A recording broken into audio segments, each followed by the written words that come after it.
City of Sherwood Budget Committee meeting for May 23rd, 2019 to order. Katie, would you please call roll? So Chair Miermeyer is on her way, not here yet. Vice Chair Nancy Taylor. Present. Susan Claus, we've attempted to contact, has not responded. She requested to be here by phone. Matt Kaufman. Present. Paul Mayer. Here. Tyrone Stammers is absent today. Katie Strode. Here. Mayor Mays. Here. Council President Rosner is here. He has just stepped out. He'll be right back. Councilor Browse. Here. Councilor Garland. Here. Councilor Griffin. Here. Councilor Scott. Here. Councilor Young. Here. Okay. Tonight's meeting will be a working and listening session. Is that somebody's phone ringing? It was. Okay. With department directors' presentations. We'll have time for general comments at the beginning of the meeting. If you wish to speak, please fill out a public comment form and give it to Colleen. The committee chair will recognize those persons wishing to speak, and any questions should be addressed through the committee chair, and it'll be the vice chair until the chair comes. Okay. At the May 13th meeting, there was a request from Councilor Garland to amend the minutes. The amended minutes have been included in the packet. Do we have a motion to approve the Budget Committee's amended minutes of the May 9th meeting? I move that we approve the amended May 9th, 2019 Sherwood Budget Committee minutes. Second. All in favor? Any discussion? All opposed? Discussion. Oh, I'm sorry. Any discussion? Got lucky Okay, that time. I'm going to close the discussion down then. All in favor? Please raise your hand. All opposed? All right, so it passed.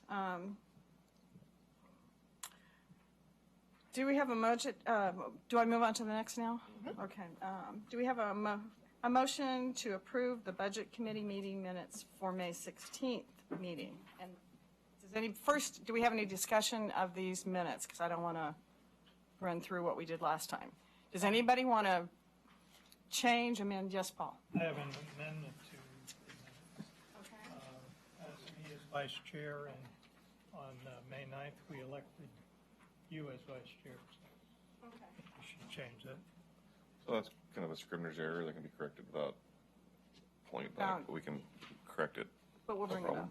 up. Okay. That's good catch. Are there any other discussions on the minutes? Do I have a motion to approve the minutes? We approve the May 16th, 2019 City of Sherwood Budget Committee meeting minutes with the change noting that Nancy is the vice chair. Second. Any discussion? Okay, all in favor, please raise your hand. All opposed? All right, let's move on to public comments. I will now open the meeting to accept public comments on the 2019-2020 City of Sherwood proposed budget. If you wish to speak, please fill out a form, the testimony forms, and make sure to submit them to Colleen. The chair will recognize it. Do you have comments? Yes. I already have them. So yes, we do have several. If there's anyone else wishing to speak, please feel free to fill one out and bring the comment form up. When Yes. you come to the microphone, please state your name and your city of residence for the records, as the hearing will be recorded. Please speak clearly into the microphone, and if you don't, I'm going to raise my hand to signal that I can't hear you, okay? Okay, your time limit is 4 minutes. So who's my first person? Julie Nader. Hello. Mayor Mays, City Council, City Staff, and Budget Committee. Is it better? I'm Julie Nader. I live at 22525 Southwest Rickard Place in Sherwood. And I urge you to fund Dominic and Director Maya of the Senior Center so that the services, programs, and nutritional meals are not compromised by any budget cuts. Dominic, the chef at the Senior Center, has done a magnificent job in planning menus, using food bank supplies, and cooking foods that appeal to seniors. Excuse me. Actually, everyone who eats at the Senior Center appreciates his efforts. The presentation of each meal is very artistic and appetizing. He has been diligent, responsible, and careful in his shopping and use of readily available foods for maximum cost savings. I sincerely hope that the budget will provide him the basic 28 hours he needs to continue to serve our community and seniors. It would be a crime to lose him. The cost for lunch is $4 for those 55 years of age and older, and $6 for those under 55, a real bargain. You're all invited to come for lunch, of course. And Maya has brought such energy and great ideas for programs and services at the Senior Center. There has been a huge increase in the number of Sherwood residents and others from outside of our city who take advantage of the myriad offerings. For example, and to name just a few, you probably have seen the schedule. It's quite comprehensive. I don't know how much more she could get on here, but at any rate, back to my notes now. To name a few, there are exercise classes, games such as Mexican train, bridge, bingo, and mahjong, lectures such as one on Shakespeare given by a George Fox University professor, Washington County Diabetes Self-Management Program, legal advice, a book club, a writing group, hip, pain, and stiffness workshop, and AARP Smart Driver class. A monthly trip to the local attractions is very popular. One of the most fun activities is a social dance every Wednesday afternoon with a live band. One of the band members drives all the way from Eugene to play in this group. Yesterday, as a woman was leaving the Senior Center, she said, "I always have a good time when I come here. Love it, love it, love it." The Senior Center is a vibrant, essential, and important part of Sherwood and will only get more so as it is supported by our city by meeting the budget requests from our two amazing city employees. Thanks for your time and consideration. Just one second. I'm going to dial in Mirta. She's asking if we can call her. Can I turn this over to him? You have questions? I think she'll just be present. I think it would probably be better administratively if you handled it from the room until she gets here. Oh, okay. All right. She was trying. Hello. Hi, Mirta. So we're in the middle of public comment right now? Okay. Okay. Thank you for calling me in, and I'm so Yes. sorry. No problem. Okay, could we have Wendy Wells?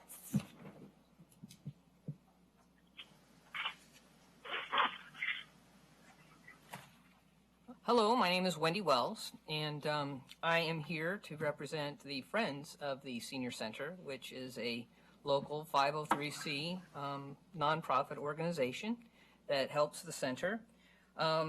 We access the local food banks, we support the center's lunch programs, and our members help with scholarships and volunteering. I wanted to give you a few statistics.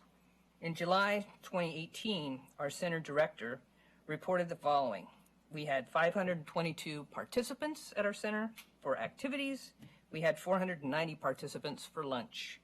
That's a total of 1,042 in the building in July of 2018.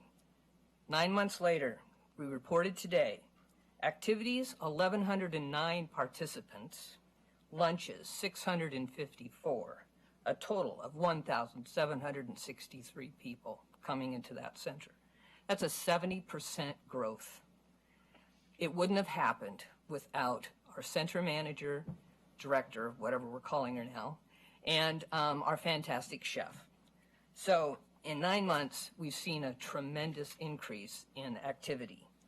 Volunteers, the number is going up. More volunteers means we need more center director time on site. Programs are phenomenal. I'm not going to repeat all the ones that were just shared, but the programs have doubled in 9 months. And the programs are rich and wonderful and engaging. Also, the center director has engaged in a lot of partnerships in our community. Things like Walgreens, they're helping us staff some of our programs. Rose Elder Law, George Fox University. The Ackerley is actually supporting a program for us. Washington County Mental Health, Home Instead Senior Care, Evolve Physical Therapy, and we have our ongoing relationships with AARP, the YMCA, and Washington County Aging. Those things require a director to participate in keeping those going and growing them to help us continue the programs and keep your costs down. We're very anxious for a senior advisory committee to be set up. We believe if we had that in place right now today, we wouldn't need to be here because you'd all be very well aware of what is needed in this community to support a very large and growing 55 plus. So I really encourage you to budget as much as you can to support staffing that center in this community. Thank you very much. With a little extra time, one of my colleagues was unable to join me. Her name is Jane Van Kuren. She says, I'm unable to attend the budget hearing because I'm working. I strongly support increasing our director's hours so she has the time she needs to complete her duties. With our already increased attendance and active participation in lunch meals, she uses her creative skills and really understands how best to guide the center. She also knows how to garner support for important and interesting topics. These activities greatly enhance their health and well-being. Due to Maya's skills to recruit qualified instructors, we are able to have quality classes at little or no cost. Directing the center is a job with numerous duties and responsibilities, and we need Maya to keep us going in the right direction. I'm a direct beneficiary of these services, and I am very thankful. Please help our city maintain these levels of programming and services. Sincerely, Jane Van Kuren. And I thank you for giving me time to talk today. Thank you. Yes, Donna Van DykeKeefe, is that?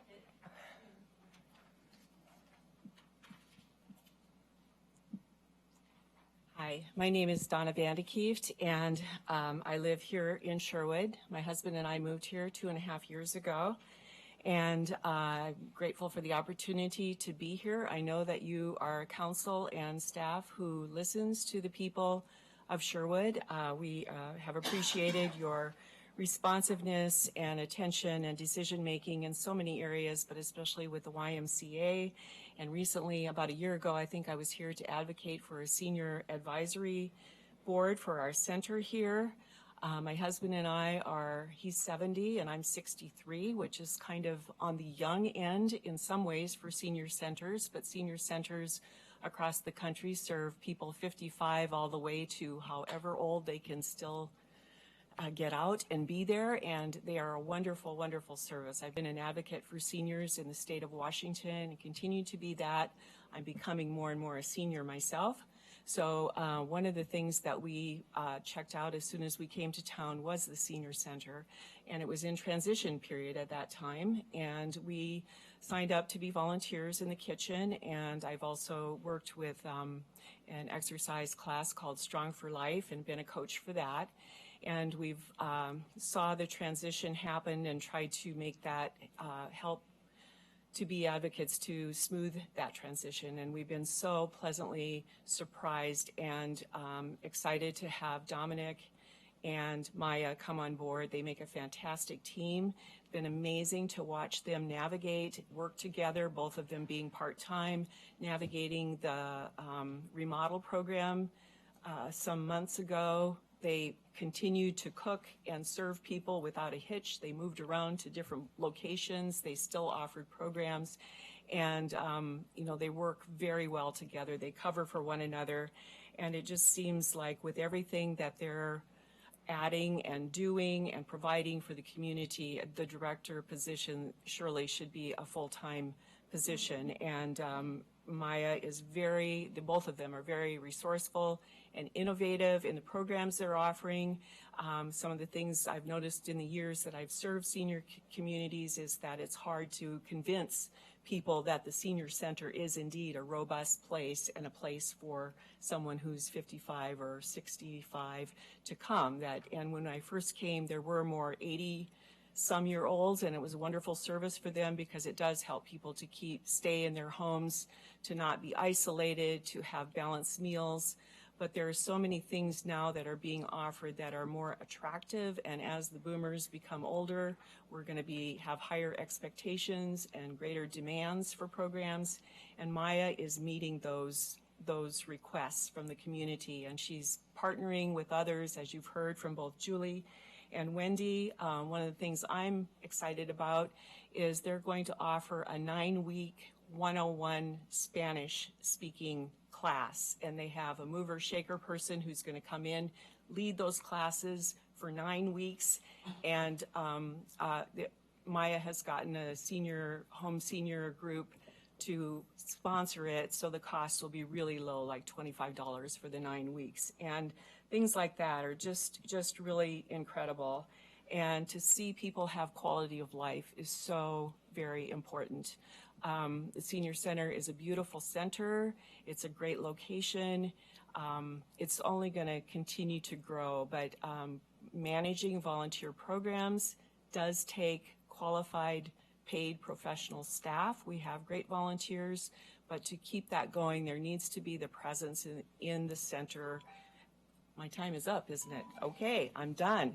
Thank you. Thank you so much. I just think, as it's been said, it's the best lunch in town for $4, and eventually you're all going to be there for one reason or another. So let's keep it going. Thank you. If there's someone else who has not brought up a form, go ahead and bring it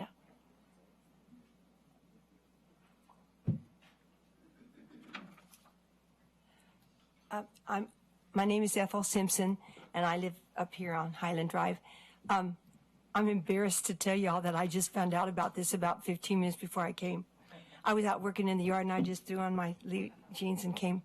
But when they said it was about the senior center, whatever the senior center needs, I'm all for it. I'm 75 years old, and I attribute my good health and everything to the senior center. I get good meals and everything.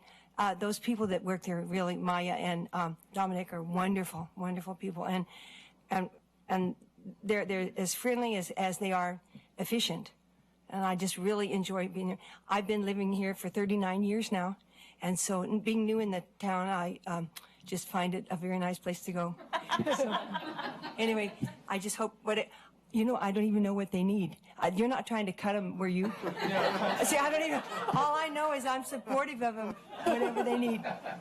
That's it. Can I just clarify something, because there might be some misconception that we're trying to actually cut, and we're not trying to make any cuts to the senior center.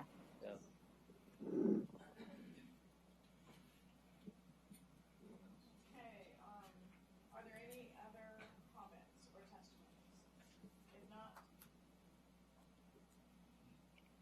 I'm going to close the public comment section.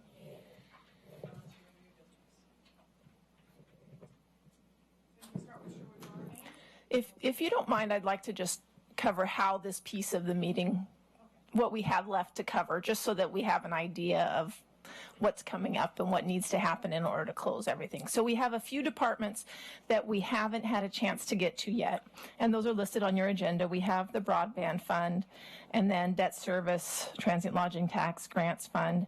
We have a quick review of the investment policy. This is more of a technicality. It has to be reviewed once a year. We're not proposing any changes. So unless anyone in reviewing had changes, that will be just a cursory review.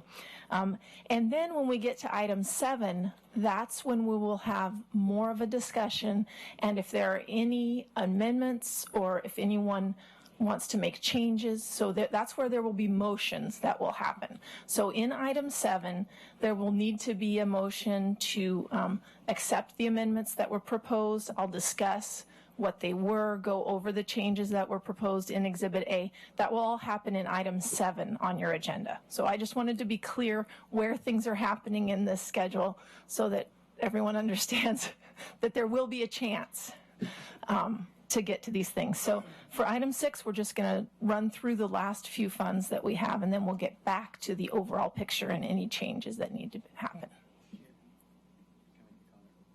Yeah, and just for the benefit of some of the folks that came in the room, just discuss the senior center staffing funding. Sorry, folks. If I remember right, in our last meeting, we proposed an amendment in that area. Yes. So in the last meeting was the 3 hours for the chef. Okay. But not for the director. Okay. So But in the end, we left it up to Joe's decision. We said we would leave it up to Joe's decision. It's a proposed amendment in the budget that would include 3 hours, and Katie has other things that she'll highlight. So that is in the proposed budget to you now, and then you have to decide whether to ultimately approve that or not. Which one's in the budget? The 3 hours for the chef. And I only want to bring that up for the folks that came tonight to hear about that, so they know that there will be a discussion on that amendment at the end of the meeting, but there was some initial movement that gets us part of the way there. Correct. Thank you.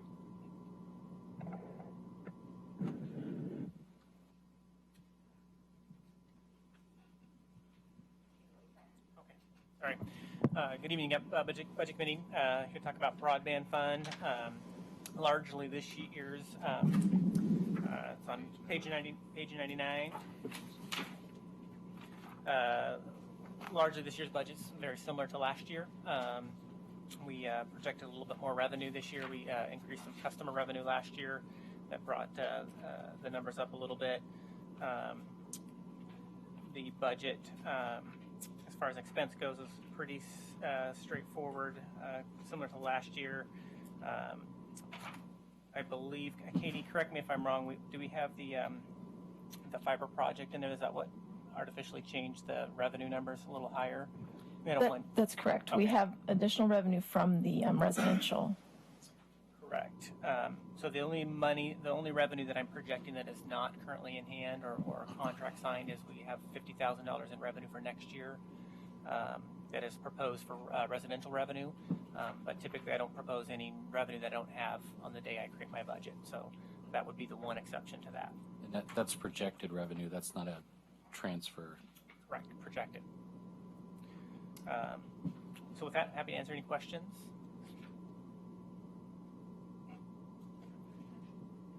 What part of town are you going to be doing this projected speculative? So it's not. So there's 10 areas in town that already have infrastructure in the ground, conduit currently. I don't have the list with me on hand, but there's about I think 7 subdivisions, and there's 3 or 4 multi-tenant units like Hunter's Ridge, McCormick Building down here. Sorry, I can't think of them all off the top of my head, but 10 or 12 total, if I remember correctly. And this projected budget is to light those already. Correct. We already have Okay. in the current budget to get the equipment and everything going for that project. That project is ongoing, and there's a lot of bits and pieces that turn it up. So we may spend some of that money this coming fiscal year to turn those customers up, but we have the majority of it in this current year's budget. And how are you going to reach out to these communities to let them know that you are now an option along with Comcast? And we've got some marketing material already created, so it'll be a combination of direct mail, social media, email. It'll be door hangers, all the typical telecom ways you market with customers. And what speeds are you going to offer? Our residential rates are 250 meg plan. That's slated at $40 a month, and a gigabit plan for $60 a month. I just gave you some free advertising. Thank you. I have a question. Yeah. Katie, can you remind me, or Brad, the salaries are a pretty large increase. Is that because we're charging more Brad's time to broadband now? That's correct. Okay. Another question. We're going from a projected $495,000 revenue to $577,000. What portion of that is just the residential revenue? 50,000, yeah. So about the other half of that's coming from our ongoing government to business service? Or just commercial. Commercial, that's what I meant, commercial, okay. And don't you, one more question, don't you do the hospital? We do, yeah. Right. Been a longstanding customer, and even since the creation of this budget, I think we have about 20K in new revenue that's not even shown here that's come between January and today, with probably another 15 to 19, 20 that's kind of in the hopper. So we always, like I said, I always project what I've got, but we always at the end of the year always come up higher. So and that's, I was going to create you a graph, and I apologize that I didn't have, but you'll see probably year over year that we're always projecting lower than what we actually bring in. That's the good trend.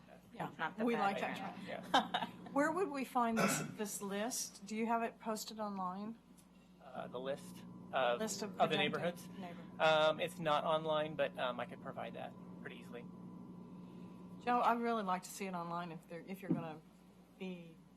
I think that the idea is definitely that it'll go online when we're ready to launch the service. Okay. I don't want to set false expectations. There's a lot of technical projects that are going on in the back end to kind of prep for this residential, and I want to make sure those are in place and tested and true before I start saying. Open to your neighborhood. That's right. Call me. Yeah. I do think when people hear about it, they're going to want to know more. Absolutely. And they're going to want to know, am I in, am I out? Last question on this particular item. You guys can hold me to that. I saw you smiling and giggling over there, Sean. What's the $150,000 miscellaneous revenue in the FY 18-19 projection and adopted? Could you remind me what that was? Wait, is it the Comcast settlement? That's what I was kind of referring to before. I think we had a project that we thought was going to hit. The customer was going to pay this current year for it. Sounds like they're still going to do it, but I don't think it's going to happen this year. But I think we had to account for it, right? The revenue that they were going to pay us. They were going to pay us, and it was going to be a pass-through, so there's both the revenue and the expense in there. And no, we're not going to tell you who the customer is in this public meeting. Essentially, we were going to build a project. We were going to build fiber for them, specific to a certain area, and they were going to reimburse us for it. So I think that's the revenue for the reimbursement, and there's an offsetting expense in there as well. Okay. Are you saying you're going to be like a contractor for someone? No, they're our customer, but they needed some connectivity that they didn't currently have, and we said we'd build it. Are we still doing that? Yeah, I don't think it's a different year. I don't think it's going to happen this year. So. Any other questions? Thank you, Brian.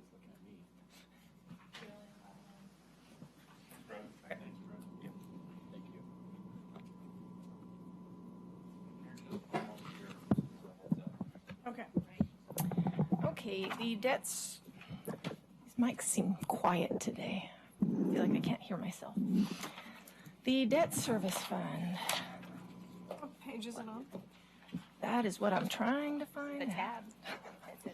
No, it's not in the tab. The tab won't tell you Likely. a whole lot, unfortunately. I like to even leave myself wondering. Okay, debt service fund on page 81. We are down to very little in our debt service fund, which is really nice, which means there's not a lot to say. So you will be approving tonight the debt service levy. So it is important that we talk about this. We just have the debt service on the 2011 police bond that we're still paying on. Sorry, page 81.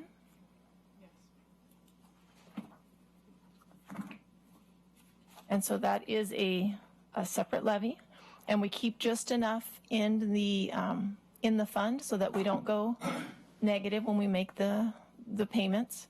And we are required to levy just the amount we need, and we levy the amount we need plus 5% because about 5% don't pay their bills. So we have to levy just a little bit more in order to recover the amount we need to make the payment. So that is really all there is to say on the debt service fund. And you said it was for what? It's paying off the 2011 police bond. That was for building the police facility. It matures. That one is at the debt service tab. we have 1 or 2 more years. Close. Really close.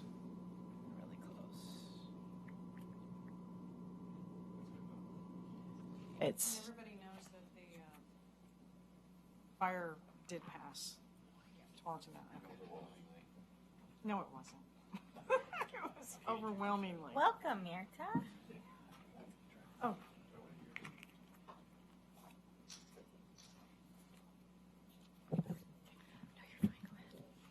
any other questions on debt service? So Mirta, we are on item 6C, Transient Lodging Tax, and we are moving backwards in our books to page 79. So Transient Lodging Tax, this fund still does not have much activity. This fund is accumulating the transient lodging tax. The city very recently set a local tax, so we're just at the beginning of that because the first month of collecting that was April, which means that we would get the payments in May, which means we haven't even seen the report yet for any of those. And they won't make a significant difference until there is an actual hotel in business. So we won't know yet what's going to happen in this fund. So the numbers are very, very preliminary as to how much we will bring in a year. We'll need to build up an ending fund balance in this fund, and then council will decide how we're going to make any decisions on use of this. So we are several years out before there will be anything done with these funds. So for right now, it's just a holding place. What is the, sorry, you said we have to build up an ending fund balance. So specifically, why and how much? So the only why is because you have to have cash flow to fund any expenditures that come out of it. And so depending on what they're going to be used for, you just have to make sure that never dips below zero is the only reason for having some sort of fund balance. 18 months and it could be started to be used. Correct. Correct.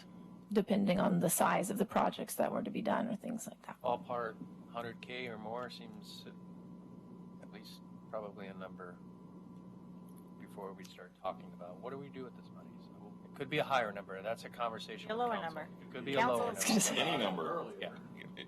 If there's funds, we can talk about it. No funds quite yet. We're only at about 4,000, so I mean we could plant some flowers at 4,000, but I truly don't expect us to wait several years. Correct. We'll know a lot more a year from now with the Hampton Inn opening and starting to generate revenue. Can I ask you a Assuming that quick it question opens. about the money? I think Mr. Rosner had a I'm sorry. question, was in line. That's fine. No, go ahead. The $4,200, that's just based on our current B&B revenue that we're bringing in. It's based on our current plus the local tax on our current. Right, but But not the added from the hotel. you didn't do any projections on that. Not on the hotel, no. It will be a lot bigger. Yes. Are there any constraints on what we could use this money for? Absolutely. Can I get an idea? At least 70% of the funds have to be used for tourism alone, and the city will have to define how that's determined, whether there's a committee that makes a decision, an application process, or what is done. Different cities have different ways of doing it, so that will have to be put in place before any decisions are made. And some cities determine that 100% has to be used. Some do the 30% to the general funds and 70% to tourism. But at least 70% has to be kept in a separate fund and used solely for tourism. And can we consider tourism, Robin Hood Festival, and cruising Sherwood? The those types city of will things? need to determine and make sure that we'll have to see. Think about that when you're doing it, because I know, yeah, Robin Hood is tourism, and it is the heart, and cruising Sherwood is something that everyone It has to knows. generate overnight stays, and it has to generate, I mean, there are certain specific guidelines for it, so we'll establish very clear criteria. But the money can't be used for, say, something like this new position that we want within the city to bring in new businesses. It can't be used that way. Nope. Economic development does not qualify as tourism. And that's one of the reasons. Up to 30% is unrestricted But the 70% is absolutely. And one of the reasons we have a separate fund is to track the revenue and expenses easily. So things like this new bike race, that's tourism. You're bringing people in, especially if you do it as a real. So race. once the not a guidelines local are set, real race. yeah. And I would imagine that at a Let's talk regular to- council meeting, there would be public Let's talk comments to the Tour de available. France people. Yeah. There'll be They make several. some money. There'll probably be multiple work sessions and ultimately council. Correct. Yeah. Any more questions about transient lodging tax? Nope. All right, let's move on to grants funds. Okay, so the grants fund right now is housing the CEP grant. This is on page 80. And this is, for right now, just the CEP grant that we're funneling through here. And we have put, because we have to create the budget before we have the meeting to allocate all of the expenses, we put in here in the professional and technical all of the amount that we propose to allocate in the grants that will be given out. And that's really the only thing that is in here, the money that we anticipate receiving from Metro, and then the grants that are given out. There are no other grants in this fund this year. For the audience, CEP is Community Enhancement Program. Yeah, and then the only other comment I would ask is that if anyone is interested in reviewing where funds were distributed, where might they look? So on the website under finance, I believe that there is a CEP, Community Enhancement Programs grant page that will list all of that information. Thank you. Yes. And just again for the audience, the source of these funds come from Metro and a fee that they put on the garbage bill.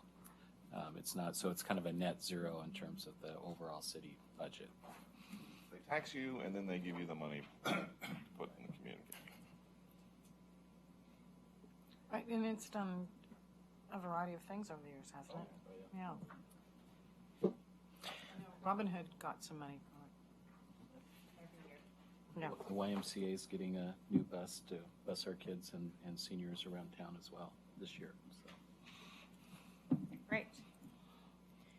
Shall we move on to the investment policy review? So, and I know that this really falls in the middle here and it doesn't have a good place, but it's a policy that needs to be reviewed once a year. It's going in front of council to be approved next month. And it's a financial policy, and the budget committee also serves as the city's finance committee right now. And so, as such, I feel better making sure the finance/budget committee has reviewed at least a financial policy before it is approved by council. So it is in your packet so that you could review it and provide any questions or comments. We do currently have 2 bonds that are out. Each one is $1 million, and this is just the first attempt the city has at doing bonds that are outside of the LGIP. Everything is going well, going smoothly. Right now, the LGIP rates are significantly higher than any other rates in the market. The market is doing a strange backwards turn compared to anything else.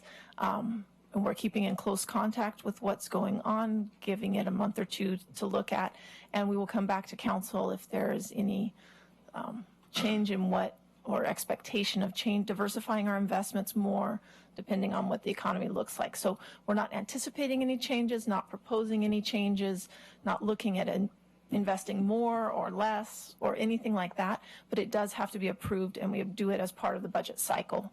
And this is the first time this has to be done. So in reviewing it, did anyone have any concerns in looking over the investment policy? I would take that as a no. Okay. In that case, we are ready to discuss, do motions, and finalize the city's budget. So, Mirta, do you mind if before we dive into anything, I do a little recap? Not at all. So, first of all, even Joe doesn't know all this because I've been locked in my office today. There are a few confessions I have to make, just to scare him, right off the bat. He doesn't know this, and I have to confess something. The first thing is that today I was going through and, of course, looking at nickels and dimes and making sure that we have all of the numbers that we're looking at the numbers closely and carefully and detailed. And there were a few expenses that were in the ongoing column that were one time in the huge model of the 5-year. And so when you look at the models long term, it does look slightly better than it did. So it ends at about 16% instead of 14%, which is a good thing. Are you going to put yeah. screen on? So, and I will in a minute because I need to talk about a couple other things first. There's also, we got notified by the auditors that they had mistakenly billed us for a federal audit as well as our regular audit, and we don't need a federal audit because you have to have $750,000 in federal money before you have a federal audit. And so the amount that is in our budget is $60,000, and we only need to have $55,000. So I did I removed the $5,000 from the ongoing audit fees. So that's another thing that would have to be included in a motion because that is not in Exhibit A that I sent to you. That's $5,000. And I know we're nickel and diming here, but that is $5,000. So here on line 3, and those of you who are backwards, I apologize. This is the general fund Exhibit A and fixing the audit amount. And that is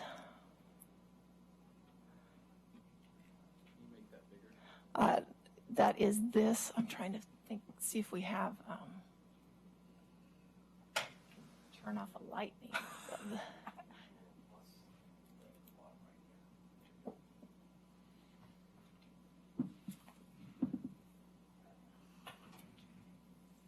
Somebody found the lights right over there last time, I think.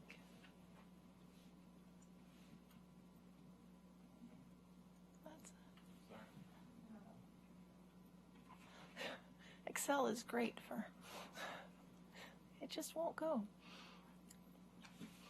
Okay, so we're looking at the orange line right here. This is the line that was in there previously, that was in the proposed budget, this line right here. This is the line once we remove the $35,000 for the roof and we remove the $2,400 for the cell phone that was in there twice, and once I remove the $5,000 for the audit, and once I move the error for the N4, that last minute N4 entry that I made that had the typo in the writing from the ongoing to the one time, then it moves this line here up. So this is where we actually stand once the motion is made to do Exhibit A and correct the $5,000 error that I made. That top line. The top line, the orange line. So, Katie, do you have, that includes the proposed for next year 6%, the exempt employees picking up 6%? That does. Do you happen to have what that looks like without that? I don't have it at my fingertips. I can run it during a recess, if we were to take a recess before we do any motions. And this is with the extra hours for Dominic. What does it look like if we added extra hours for Maya? So that's this yellow line that's right below it. This one right here. That's with both of them. Where's that year? Where does it go out to? Oh, sorry, it just says 10. This is 2024.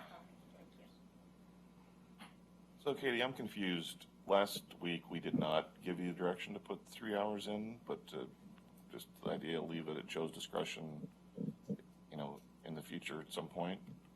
Why is it now in the exhibit? Did you then I change said put it in. Okay. I directed her to do that.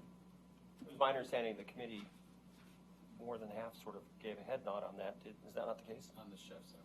Yeah, yeah, just to let, at Joe's discretion. Give it to Joe. Not to deal necessarily with, change adjust the budget. but give him the flexibility, obviously. The budget's only valid the day it's adopted, and then the city manager can do all sorts of things.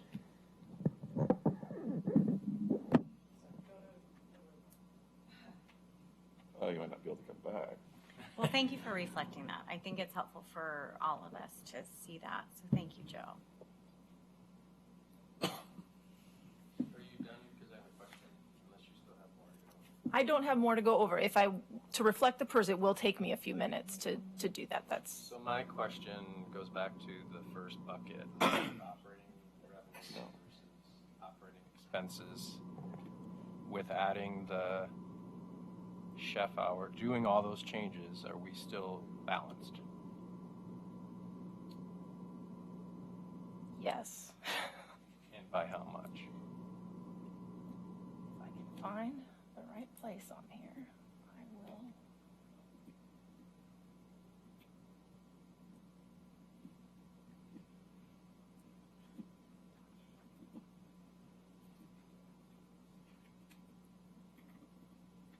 You mean, are we balanced for this year? The buckets, are the buckets balanced? Abiding by our financial policy that our projected revenues for next year and our projected expenses for next year for ongoing costs. We're balanced by $5,024. So the money that we found through errors is offset by these proposed additional hours for the chef and the senior center manager with 5,000 to spare. Is that a correct? Not the senior center manager's not in there. She's in this one. Oh, this one is with the senior center Not manager. really, well, I understand why you use the term found money, but it does come off our fund balance. And From the first number we found, that we had listed. So I was oversimplifying. I wanted to know what that number was because you may recall on the first night I said we were balanced by around $12,000. Right, 12,000. So that's an important question to always ask: are we balanced and meeting that major policy? And So I'm you've answered. confused. So this is the number, this is the spreadsheet from just adding the chef, removing the Mooreback roof, and removing the cell. So this is, we were at the 12,000, if you'll remember. And then in the operating budget, this simply has the $5,000 from the auditors calling, which brings it to the 17,000. And we had the 2,500 in the revenue from the senior center, and we had the 2,400 in the cell phones. So we have the 17,000 in that one. And then I was asked, and I wasn't asked, I heard through the rumor mill that there was conversation happening at the senior center, and I wanted to make sure that I had numbers ready depending on what they came with. And so I ran another scenario, which was to add back in the 5 hours to the senior center manager. And then the ending on that is the 5,000. You don't have that on the 5-year, on the graph, on the 5-year. Yes, I do. On the graph, it's The yellow line. It's the yellow. It's Okay. this yellow line right here. Okay. The differential is what? The differential is 84,511 at 5 years. And that includes benefits and everything, right? That includes benefits. The person in the position right now would not take medical benefits, so this assumes that that position is continued with a person that does not request medical benefits.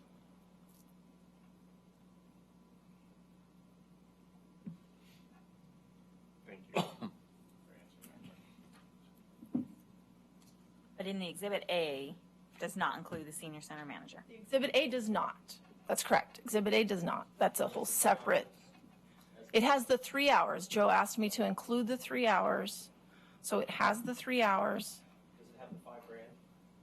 No, it does not have the five grand. It has the cell phone, it has the revenue. Correct. The cell phone and the senior center, that's not it, manager, that's not it. Say the last. That's correct. Yes. Just the two. And taking out the Mooreback house because they got the grant. It's already in there, all right. It's fixed in Exhibit A. Yes. partial grant Correct. versus the. Versus the full. Yeah. So my question at this point is, Joe, what's your recommendation? Again, my proposed budget did not include, and I adjusted it based on last week, did not include the additional hours. It's really your call. Right. My proposed budget did not include those hours. We are balanced. Getting to 5,000 is not necessarily something that I'm comfortable with, but it's within your discretion. You see what the impact will be over 5 years based on what we know. There are other positions we didn't fund. I mean, it really is up to the committee, in my opinion. It's not up to me. I made my recommendation already. You don't have to agree with my recommendation. That's the process. Well, and our recommendation isn't to tell you which staff to hire. Correct. We could say, we'll give you Right. an extra 20,000 in the budget, and you could choose to put it to Public Works. Or, Correct. I mean, we're not, that's not our goal to tell them who. Yeah, I think that was the point I was going to kind of make. Is it feels like that, there's a scenario that's being outlined for one position that was not in the original proposed budget, but we never did a similar scenario modeling for other positions that weren't in the proposed budget. So it seems a little, I don't know.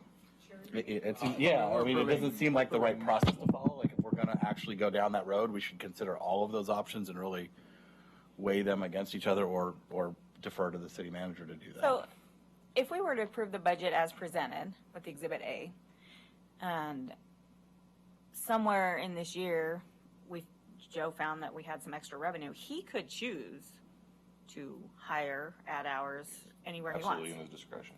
So, Or cut hours of any position. right. It's part of what you empower the city manager to do. At the end of that year, or when there is, every 6 months you do a budget supplemental, and that's where whatever Joe did gets shown and discussed in detail, and we collectively don't like, comment. Because I think over our last 2 meetings, there's no doubt the conversations we had and the value that our senior center worker staff provides to our senior center. But we also have Public Works who provide a value service. Our library, and there's other, I think, certainly the goal of all of our different buckets is to enhance and improve as much as possible, and then explore all funding sources. So if you were to look at the Arts Center, the Senior Center, or the library that have nonprofits that support it, either with volunteers and or money, that helps enhance those offerings. And there might be other sources of money that could come in from a grant or other things that could persuade Joe to do a change at any one of those centers. And something to think about in the future as a potential policy for for parts of our budget that actually, earn money to some degree. I'll call them profit centers, for lack of a better term at this point. We could have a policy that says we're going to fund Center X at this dollar amount. And so if they do a great job and make extra money, they can have additional staff, additional programs, whatever. So there's just to incentivize folks to make the best use of those dollars and earn and try to pay for those programs. Just a thought. So I generally agree and appreciate what you all are saying in many ways. And I do believe that Joe has the final say as the city manager. Just some things to consider. We have Maya. She's shown how she's grown the senior center offerings. The data proves that. We heard today that she's looking for funding for grants and sponsorships that's offsetting some of the costs that helps increase the programs that are being able to be delivered.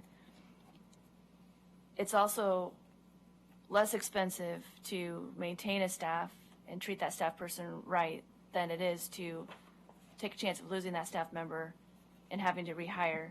And I know for a fact there are other agencies that are hiring for that position now, just to consider that. There was another point, and it just completely went out the window. Maybe I'll think of it again, but just some things to consider. If I could just ask one question, just kind of tagging on with what Renee was saying. We've been talking about, obviously, in the past, and it was brought up by the citizens, senior advisory board as well. Would Maya be presumably the liaison? Correct. A member of that, and that would be out of her normal working hours? Yeah, she wouldn't be a member, she'd be a liaison to it. Yep. We don't know when they're meeting. They would probably meet potentially during the day, and that would not impact her schedule likely. If they had night meetings, she would probably have to adjust her schedule to stay within the constraints of the amount of hours that are budgeted. So Yeah, that was going to be my other point. It was the fact that we're starting the senior committee, which is an important aspect. I truly believe we need to do, but it'll come at a cost one way or the other. Can I make a point from the person who processes payroll and is on executive leadership? As someone who is not full-time, it makes it extremely difficult from an HR and a payroll standpoint because she cannot go past her 35 hours as it stands right now. And so she's having to track all of her hours, and then when there are meetings and things like that, she has to make up that time by not being at the center. And so by adding 5 hours a week, we can actually get 10, 20 hours a week if that's what we need, because once she's at 40 hours and exempt, then you have an exempt staff person. And so although on paper, and I'm not saying that because, I mean, that sounds bad because we can pay for 5 hours and get 20 hours. But that is kind of how it is, because right now at 35 hours a week, she can only work exactly 35 hours a week. Whereas once you're exempt, then you have that ability to do these meetings and to do the community outreach or to do things like that, that right now our hands are kind of tied. So I just wanted to make sure you guys are aware of that piece that kind of changes when you go from 35 to 40, even though it's just 5 hours. one of the things I would stress, or we heard from folks, we were in transition. Both the chef and Maya as the director have done some tremendous work within the constraints that they currently have. And as I think Councilor Young said, we're not cutting the budget. This is about adding to the budget. And whenever we add to the budget on an ongoing basis, we have to be very thoughtful. And I go back to what I said on night one about potential decisions down the road in terms of some significant costs related to PERS. So $20,000 a year in 5 years could be an FTE. And that could be a police officer, that could be in public works and things like that. So, Katie, do you know what the year-to-date actuals for revenue at the senior center are right now?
As of yesterday.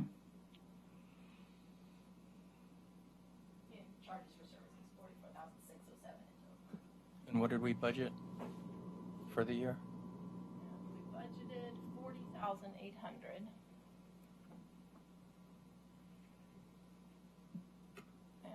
projected 51,060. Through the end of next month. Yeah.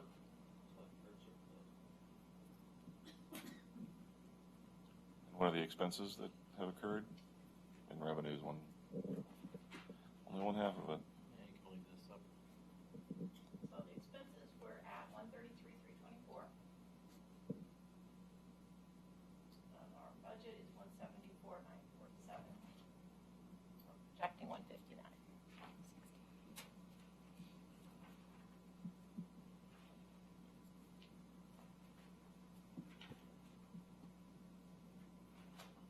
So, Councilor Rosner, at this point, I want to clarify whether or not you would like for Katie to run the numbers. I need to actually say something before that. Okay. Before you clarify. Because if we were to change that scenario, we no longer have the money in the correct bucket, and we have to cut $200,000 from the current year operating. So that takes a lot longer than a recess, and I forgot about that to run the scenario. So leave it in the one time, but run the scenario? I understand what you're saying, but that's just affects this year, so the general fund balance, it shouldn't have a huge, though, the only thing the reason I asked for that is because that 5-year projections assumes that employees start paying 6%, exempt employees, starting next fiscal year. And we haven't finalized that. We still have a lot of conversations to go, so I just thought it'd be worthwhile for this committee to see what that 5-year projection looks like if we don't do that. I think that's important. But are you saying We you had can't that do on the first night. I'm sorry, what's that? Are you saying you can't do that? No, I'm not saying that I can't do it. I'm saying that if the PERS comes out of the one-time bucket and goes into the operating bucket, we no longer have a balanced budget, and we have to go back to the drawing board and find $200,000 out of the operating budget. I think we understand that. I think we just want to see what the projection looks like during during a recess that you can do, and then we can, if we need to. I'm not suggesting make we that do it change. this year. I just want folks to wanna see what the understand numbers what it looks like if that doesn't happen. We kind of had that scenario You had the first night. without some of our changes, but that gives us an idea. Yes. That's close enough. Okay. Yes. Pull that up. Yeah. Yeah, I don't think you need to rerun numbers. I think we had that scenario in our first night projection. And these other changes are so small, it doesn't. Yeah, they're relatively small over a 5-year time frame. What's the total, about 20,000?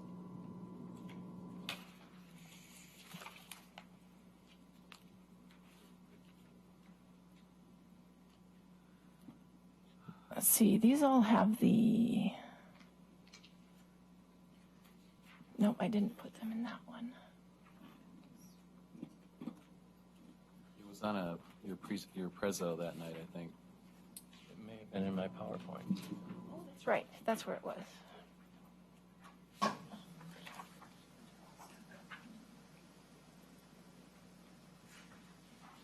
While Katie's looking for that, can I make a comment?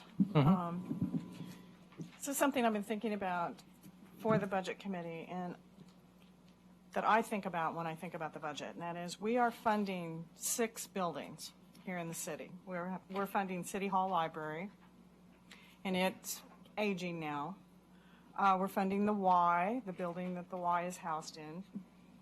We're funding the Senior Center now, the Field House and Public Works Building, the Art Center, and the police station. And we know that each one of these facilities has a budget, has a life expectancy and times in which it's going to need improvement, et cetera, et cetera. And we have to remember that a few of these, there's no way we could ever not have. A police department, City Hall. But we can't make every one of these 6 buildings, I don't know how to say this, they can't all be sacred cows, always. I mean, there could come a time at which we have to think about, would the field house still make sense? Is the high school going to have something that would replace the field house? I mean, is there any, because the field house is probably the next thing that's going to need help and improvement, right? And big outlays of help and improvement. I just thought that was something I wanted to mention and get on the record and bring out for people to think about for the future. Not today, not tomorrow, but maybe next year and the year after that. That these we. So are you suggesting, I just want to make sure I'm understanding your point, Nancy. Are you suggesting that at some point the city of Sherwood should or could potentially consider the sale of a property? Or we have talked in the past about Public Works moving to the spot where the tannery used to be. There was a meeting, a number of meetings where people talked about it. And I'm just saying, all of these structures cost. Sure. And at some point, we have to look at the structures and say, okay, so if we're going to have this and we're going to make these improvements, what would we be willing to adjust? And it's not a decision we would make, probably city council would make, but I'm just throwing it out because not this year, but next year, we may have to look at a few of these buildings. I think at any time in a budget process, when things get tight, cities have to look Make at hard choices. amenities and choose. I mean, I know cities had to Part cut, of comp plan library staff had to envisioning cut. take Yeah, one- I one mean, long-term. yeah, Yeah. so that's just long-term thinking. So Councilor Rosner, getting back to your question, I believe that 10% line is if we did not implement any sharing of the PERS costs, kind of status quo as we do currently today. And to refresh folks' memory from our first meeting, at what percentage point do we have to start borrowing money to float until we get our property tax revenues in? At about 15, between 15 and 17. Is there another scenario based off of what you sent out earlier this week, the article, what's going on in the House? It's too early to really run scenarios. I mean, if you're following what happened today, the Senate approved, I think it's Senate Bill 1049. It still has to go to the House and be signed by the governor. We need to get final numbers back from PERS to kind of take another look. What does that mean for us? And does it stand up in court? Court challenges already being worked up. And if it stayed in a one-time bucket and things improved miraculously, or there's a different solution that would solve the PERS problem, could that be reversed next year? Absolutely. It's possible. Absolutely.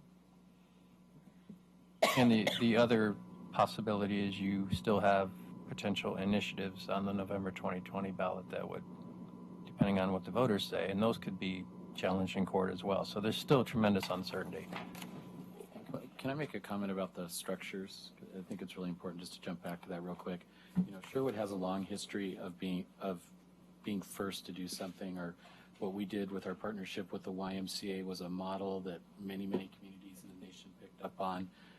We did some interesting things with franchise fees in the day.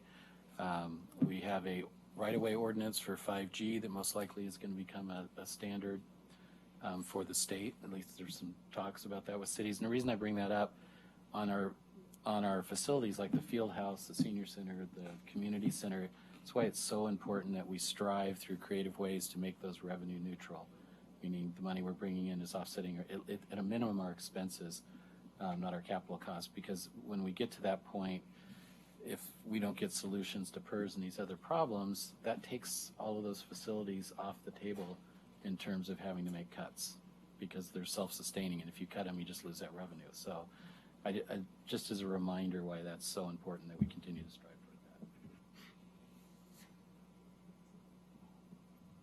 that. I would propose that we accept Joe's budget as presented to us with Exhibit A tonight, and leave him the flexibility throughout the year if there's extra revenue for him to fund whatever positions he thinks need added.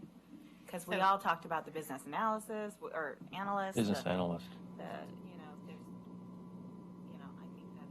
Joe needs to weigh those options of who and what. So what I hear you saying is that you move to approve the amendments to the 2019-20 proposed budget as presented with the modifications in Exhibit A, along with the $5,000 reduction in audit fees presented by the finance director. Exactly what I said.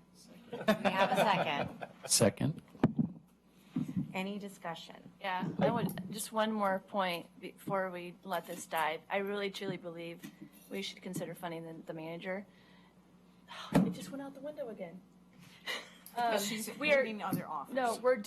No, we're moving forward with this senior center committee or senior advisory committee, knowing that we're not going to fund a staff member.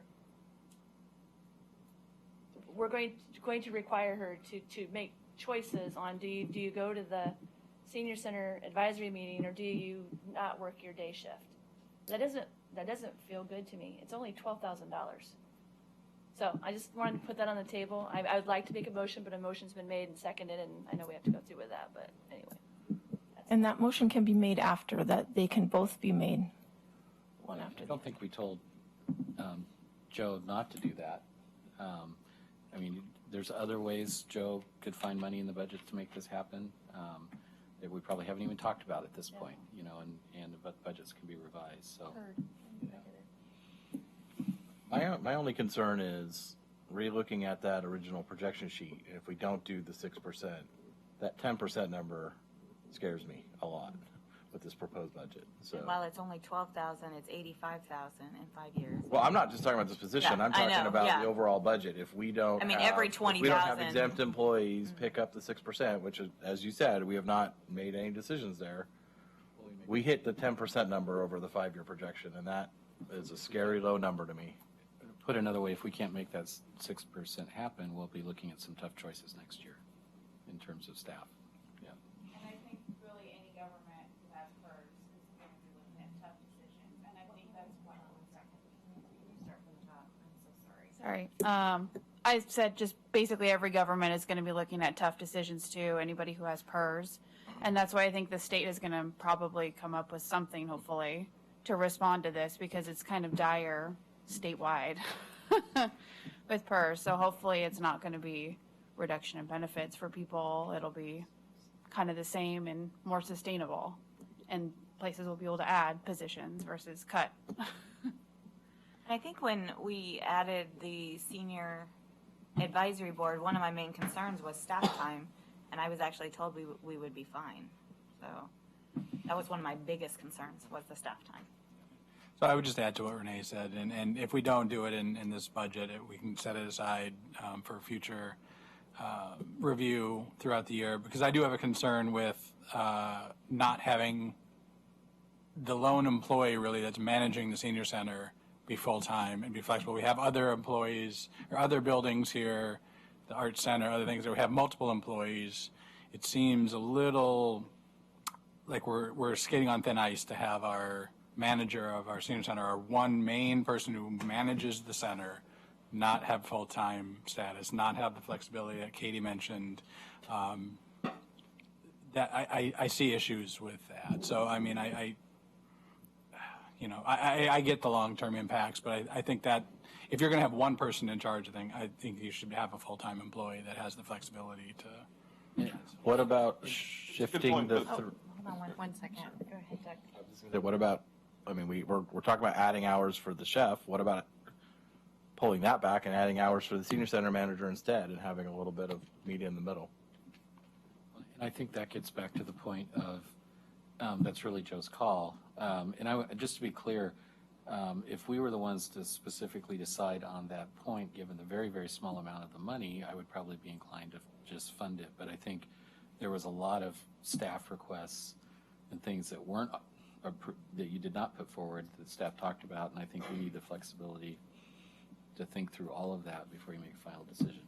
Mayor Mays, did you have a comment? We've never had more hours for a senior center director than today. In the 20-plus years I've been here, it was much lower for years. And so it's moving all in the right direction. And I think eventually it will be full-time. But the points made by folks, we need as much as possible to protect the viability of these different groups to make them as sustainable as possible. And I'd just like to add a couple of comments. I've lived and have been a resident of Sherwood for more than 20 years. And I, and my family, along with all of you, have come to appreciate a first-rate quality of life. And in large part, that is because of a skilled leadership and because of leaders like Joe and Katie and our executive staff and all of our staff that make really hard decisions day to day to our benefit and on our behalf. I trust in the decision making. I may not make some of the decisions that our staff does. You may not either. And when it comes to priorities, we all have our own ideas of what should and should not be funded and what makes sense and what may not make sense.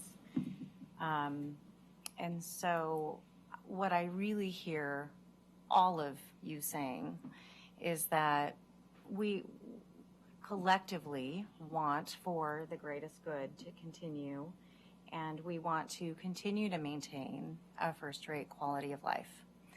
And council goals, along with skilled leadership of staff, will keep us moving in the right direction.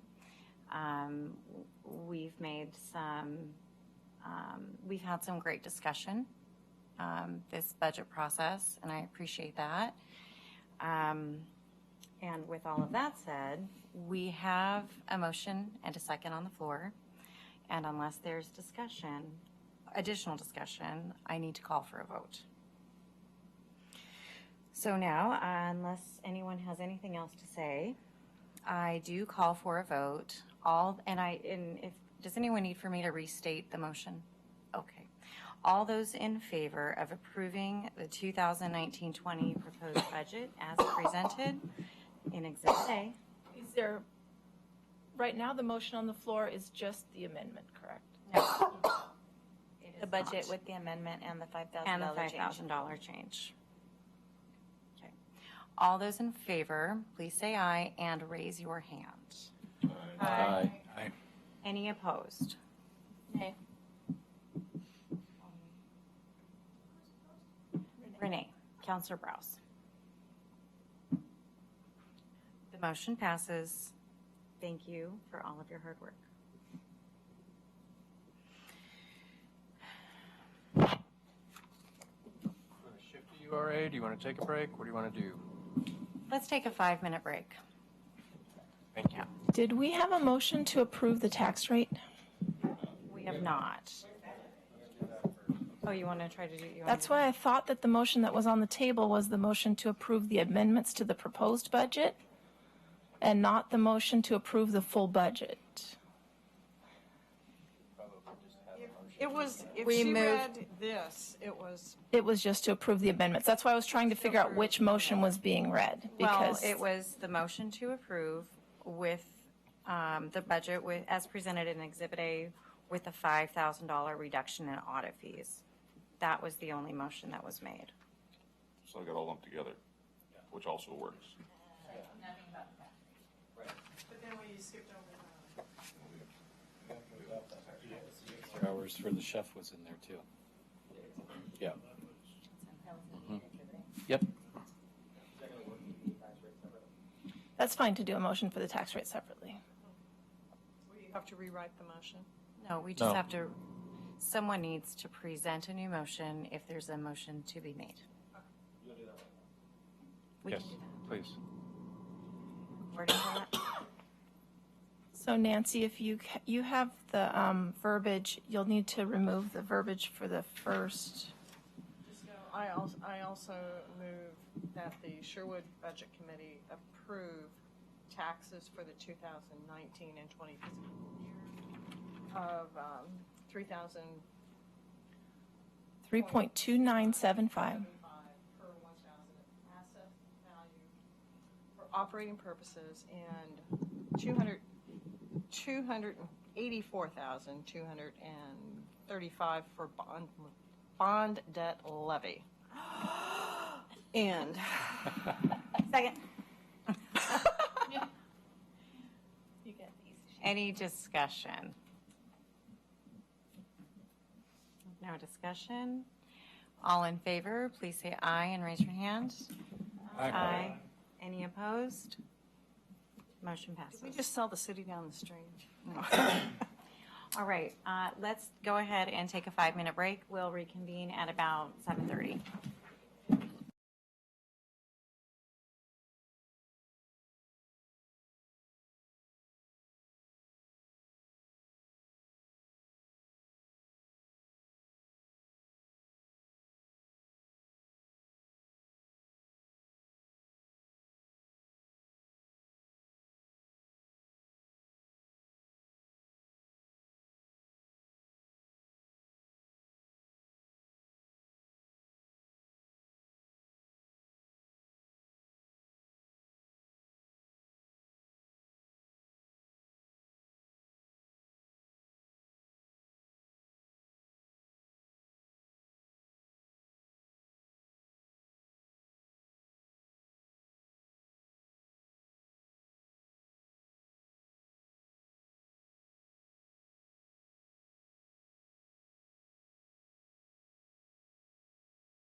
skipped any option people had for making a motion I for gotcha. amendments.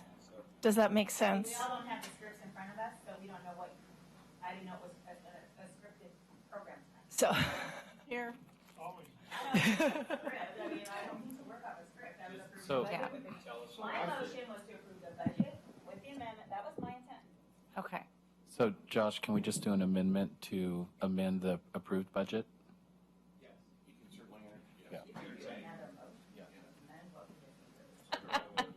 So in that case, I make a motion to amend the approved budget, the 2019-20 proposed budget, and add the community service personnel services in the amount of $12,196 to allow senior center manager position to be changed to a full-time position. And I second that motion. So, does everyone understand what's just happened? Okay, good. I do second your motion, and now I call for discussion.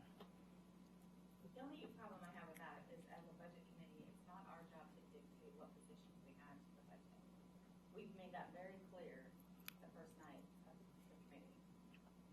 Katie made that very clear at our April meeting, that we don't dictate who gets hired, and that's what we're doing with that motion. Now, if we want to say add $12,000 to the budget at Joe's discretion on who to use it, what to use it for, that would be a different. I fully believe you can do what is suggested, but if once a budget's approved, the city manager then has the discretion to do whatever he wants as well. So the motion pass or fail, the city manager is the authority to increase or decrease employees' hours at his discretion, decrease parts of the budget at his discretion, then it gets righted up every 6 months with a supplemental. Right. So I'm going to disagree with you, Mayor, because a supplemental budget must be passed before an action is taken, and that is why legally But I think the point action. the mayor's trying to make is if he has room in his budget, he can add hours, and we don't even need a supplemental budget for that. If there's room in that line in the budget, that is correct. So I'd just like to add to what Councilor Young was saying. So in the original, in our packet from the first week, there's a list of 11 or 12 unfunded personnel requests that Joe had indicated that were requested by various department heads across the organization that were not proposed in the budget. HR tech, records tech, admin assistant 2, kitchen coordinator, senior center manager 2 we've been talking about, tech services librarian, youth services librarian, admin assistant 2 to library, maintenance worker 1, and 2 seasonal maintenance workers. So we're not put in his budget. I don't believe that it's our, whatever you want to call it, I don't think it's right for us to circumvent the city manager's job by dictating ourselves which positions we're going to cherry pick from here to fund and which ones we're not, without a more robust discussion of the pros and cons of all of that. I believe it's our job to say, hey, we have X number of dollars, Joe, go make the right decision.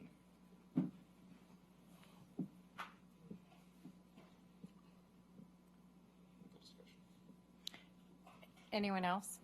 Yeah, I'll chime in. I haven't chimed in yet. It's my turn, right? Yeah. So I agree with both sides. I feel strongly that we have a great senior center. We have great staff. I think it's headed in the right direction. I also believe that Joe is the person who manages this budget. And as a council, if we decide to give him encouragement in a later meeting in that particular direction, then he does have, some guidance from us. But I agree with Councilor Scott. I think that, I was thinking of that exact list of all those other positions that were, asked for and unfunded. And he had to make that call for each and every one of those. And I'm not here on a daily basis. I don't rub elbows with all the directors, and he does. And I just personally trust that he, and with his great executive staff, is going to figure that out. And I don't disagree with any of that. And However, that's just my comment. yeah, and I don't disagree with any of that, Councilor Griffin. However, taking into account what Katie shared about creating an exempt position for the manager of the senior center makes a difference. If her time is spread in ways that, or if she's required to attend meetings versus spending her time focused on senior center events, that limits her ability to be successful, and it limits her ability to engage fully with the community and in other capacities. And I feel that that's really important. Can I make a suggestion and maybe try and kind of thread the needle here a little bit? I've already made my views known on this, that I think it should be a full-time position, and I would advocate for that. But I also understand kind of what we're talking about is the role of the budget committee in improving this budget. Can I make a suggestion, and this is really, I guess, maybe to the counselors, and I apologize to the members of the budget committee that are kind of leaving you out of this, that we maybe convene a work session in 3 to 4 months to have a little bit more of a robust discussion about this. Maybe even set some types of thresholds or performance, get some more input from the senior center manager to maybe discuss this, and then we can direct Joe at a later time. I'm concerned that you may lose your senior center manager if you wait that long. From information that I have. And that's my concern, is we're pinning her to a wall, and we're asking for a lot, and for roughly an additional 5 hours that we can work into the 2019, or excuse me, the 2019-20 budget. We have an opportunity to preserve a really strong relationship that has really positively affected an underserved community. And that's why I feel like this is really important. And that's in no way, Counselor Scott, to say that I also wouldn't love to be able to fund a lot of other positions that are really needed. But this is a demographic that has been underserved in this community for a very long time. And we have a fantastic manager who has done a lot of great work. And I feel like we need to retain her and hope to keep her here for a very long time. I agree 100% with all of that, but I also don't agree that that's the role of the budget committee. HR management, personnel management falls upon city staff, particularly Joe, obviously on down. Look, we could approve an extra whatever many dollars, $15,000 or $12,000, whatever it is, and say, let's approve this much extra for personnel funding and leave it at Joe's discretion. And tomorrow he could decide to spend it that way, or he could decide to spend it on some of the other 11 positions. That's how I would go with this if we want to add that money to the budget, and then leave it in his purview to manage the staff as is his job. Yeah, we all just, with all the conversations we have at every budget meeting, there's no doubt that our senior center director is valued and should be full-time. I don't think there's any doubt on anybody who said that here. That first night, we were all like, well, there's $12,000. Can't we just blah, blah? I mean, we wanted to do it right there on the spot. But before thinking about that, that's not the role of our budget committee. And I know we're putting extra work on her by adding the senior advisory committee.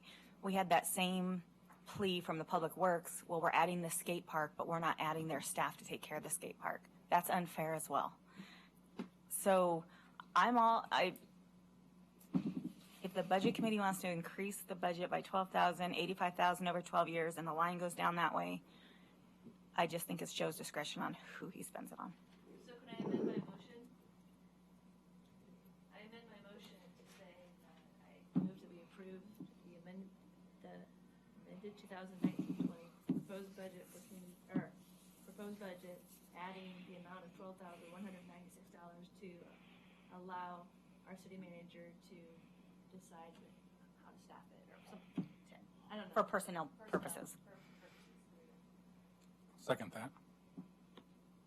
Well, we haven't taken a vote on the first motion.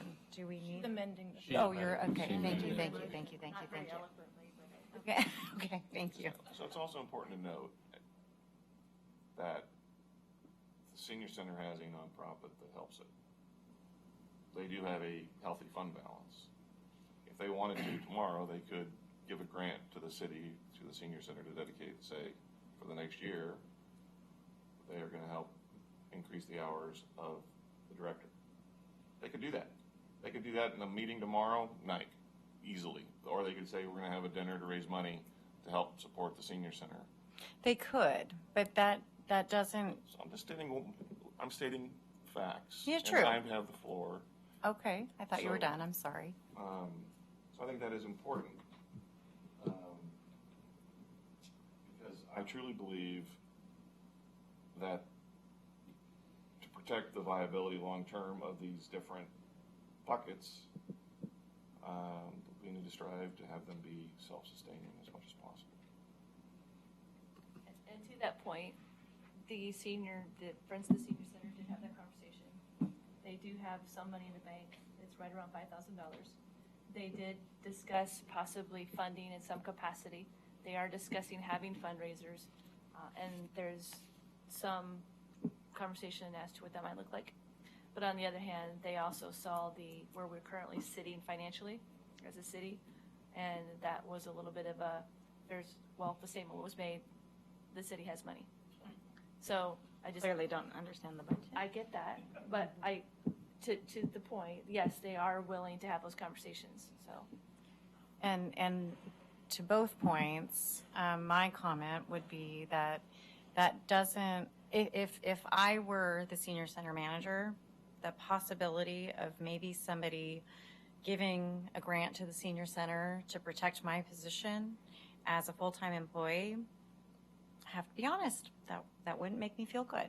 That wouldn't really give me a lot of comfort in my long-term commitment to the senior center. And if another possibility came up for a full-time position, I'd have to really think that through. And that's just me. If I could weigh in a little bit on this, I pretty much agree with almost everything everybody said. That's part of the problem. But it is an interesting conversation, and we've had a really rich, robust conversation and heard a lot of good input on this. I'll go back to what Scott said, though. We haven't had that same level of conversation for every other ask that was out there. So, again, it's up to Joe. I know we have a different style of motion on the floor for the money, and well, first of all, Joe, I know you hid some float in there somewhere. You could probably just make this work anyways, right? Not a lot of float. But $5,000. But the point I'm trying to make is, if you take this and There's a $200,000 accounting trick in this budget as well. exactly, and so the The one time. yeah, but if you look at both of the things that we're proposing here, one we've already approved, which was the adding the chef's hour and this hours. Just to remind everybody, that's close to $100,000 at the end of 5 years. And if we don't get a PERS fix, we don't get the relief we need on the budget, we're going to be cutting someone at that point. That's one FTE at that point, fully loaded. I'm guessing that's about right. So these little things add up when you start looking at it through that lens. So I trust Joe to figure out, even in light of the information that you shared, Katie. I know Joe's going to make the right decision on that stuff. I don't act well under a threat. If you don't do this, someone's going to leave. I don't like it either. So we have an amended motion on the floor. And Renee, could you restate that, please? It was eloquent. Redo that. Oh, sorry. I don't know this. I can repeat the eloquence. And actually, if before you do that, maybe I'd like to ask Joe a quick question, while you think that one through. So, my understanding of Renee's amended motion is that she has suggested to increase the budget by $12,196. So my question is really actually to Katie. If that were to happen, that money is placed in the general fund. Joe has ultimate discretion over how that money is handled, correct? I have to have a division to put it into because the budget is approved at the division level. So it has to be allocated to either administration, community development, police services, community services, or which one am I missing? Public Works, thank you. Okay. And from a general fund point of view, we're really talking about, some of those monies aren't included in what you just talked about from as far as this conversation goes and where the fund balances are over the next 5 years. Correct? Because obviously the water fund pays for a lot of its own stuff. Public Works is just facilities, parks. Okay. Facilities, parks, and fleet. So, question. If Renee's motion were to say she's would like to add this $12,000 to personnel, and then before the final budget's brought to council, can Joe direct you where to put that at what personnel division line? Yes. If he chooses to do so. That's correct.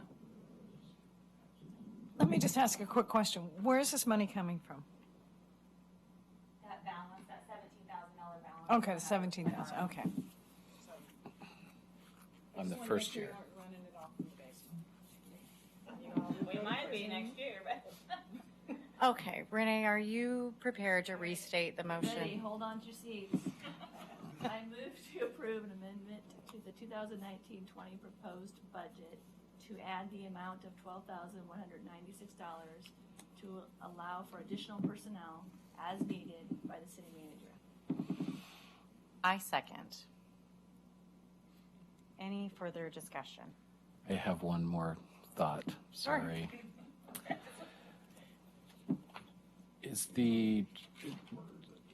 Are we charging the general fund for water in this budget? Yes. How much is that amount?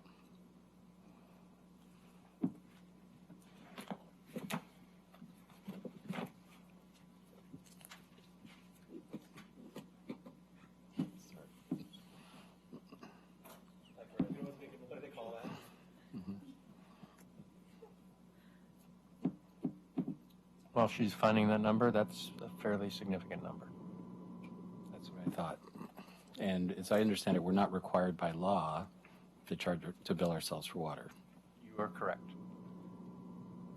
So might I offer, because I believe that number is just north of 60,000, is that correct? So what I would like to propose is we amend the budget. You already have a motion. I know, but I'm just, it's an idea. We'd have to obviously amend the motion. You're not actually proposing to amend at this point. No, I'm not. I'm just, the idea. Proposing an would be, idea. Let's stop charging ourselves from water. We didn't start doing that until I think, 3 or 4 years ago. That leaves the money in the general fund, and then Joe has some dollars he can work with to solve some of these problems. So I guess my question would be, what are the ramifications of doing that? I mean, was that our intent? But I do think we need to finish one discussion. I just had somebody Before text me, we need to speak into the microphone. Yeah. Oh, yes, please. Thank you, Renee. I call for the question. Call for the question? Vote? Okay. So, all in favor of amending the proposed budget to add $12,196 to personnel, please raise your hand and say aye. Aye. Aye. Colleen, I'll give you a minute and you let me know when you're done.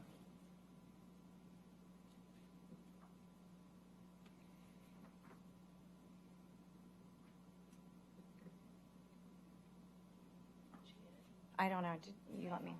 Pardon? Okay. And all opposed?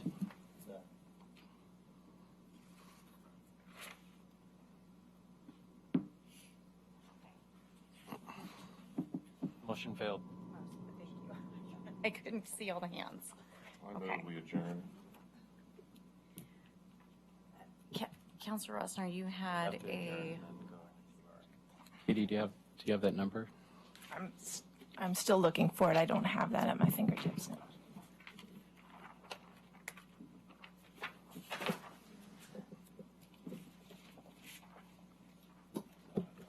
Who pays for that water then? Water fund. It's just funny money within the city. I know. Yeah. Councilor Rosner's correct. That change was made a few years ago. Prior to the change being made, the city paid for water for decades. So that motion was a surprise to me. I mean, I knew we did that. Everybody knew we did that. But is the city suddenly considering doing that, or is that just a thought? It's a thought. So it's something the city has thought about? Oh, definitely. Definitely. Because if we go back to trying to maximize as much general fund revenue as possible so we can do the things that we all want to do. Flexible. It provides more flexibility. Stop paying for our own water. Stop funding the way we've done it and go back to what we did for decades. And what other cities do. For example, the city of Newburgh, our neighbor, does not pay itself for water. Joe, would that include the water at the Y, and would that include the water at the school? Nope, schools are different. 117. Page 117 or? No, 117,000. 117,000. So it's not an insignificant number. So the result of that would be that the fund, the water fund would be drained by $117,000 versus Correct. the general fund. So Katie, or I guess it's just a question, maybe this is a question for council. I mean, this might require a little bit more conversation At the council level. at the council level. But to deal with problems like this, which I'm sure, Joe, you're going to take care of, and that we just spent a lot of time talking about, and Joe said it very well, you know, protecting our general fund against all the other pressures that we can't control, you know, like PERS and those things, I think is really important. And there might be some other categories beyond water that we need to talk about. Correct.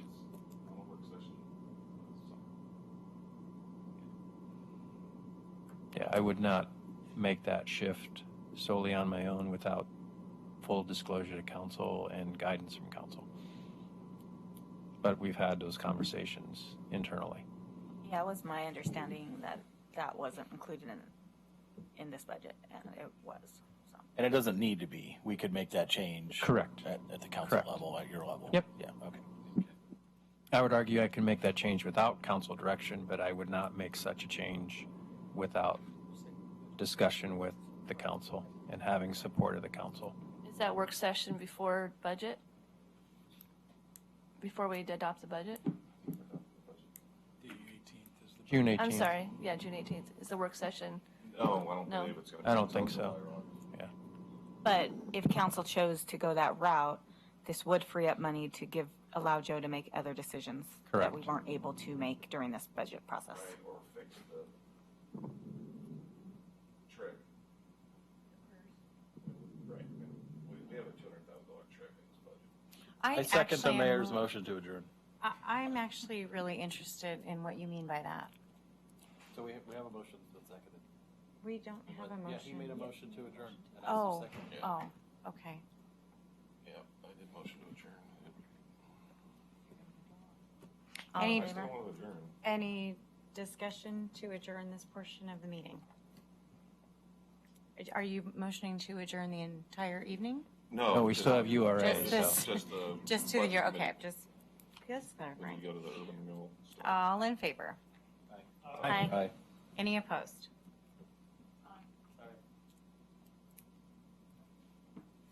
Okay, motion passes. Motion passed. move on to the URA budget meeting. Is that a separate handout?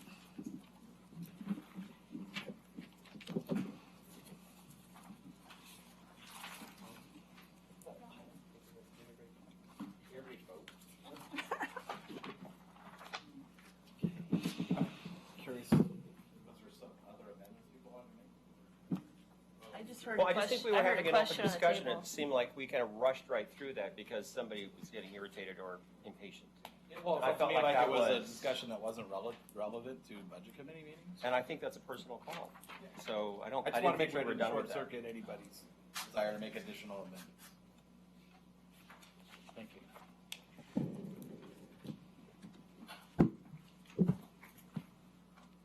So Colleen, did you get the votes on that motion of who voted yay, who voted nay? Okay, I did vote nay, just to be clear. Yeah, okay. Okay, all right. Moving on. You have to call the meeting to order. Oh, I'm so sorry. Sorry. Okay. All right. I will now call, oh wait, I don't have that language, and I am so sorry. Call to order. You don't have the URA? I do not have that, but Nancy, do you still have No, it? she has, I handed all of them. Okay, well, I will now call to order the budget URA, the Sherwood URA Budget Committee meeting today, May 23rd. The time is now 8:05. And I will call the roll. Thank you. Chair Mayor? No, Meyer. And I'm still here, thank It's been a you. long night already. Vice Chair Nancy Taylor? Here. Susan Claus is not here. Matt Kaufman? Here. Paul Mayer? Here. Tyrone Stammers is absent. Katie Strode? Here. Mayor Keith Mays? Here. Council President Tim Rosner? Here. Councilor Browse? Here. Councilor Garland? Here. Councilor Griffin? Here. Councilor Scott? Here. Councilor Young?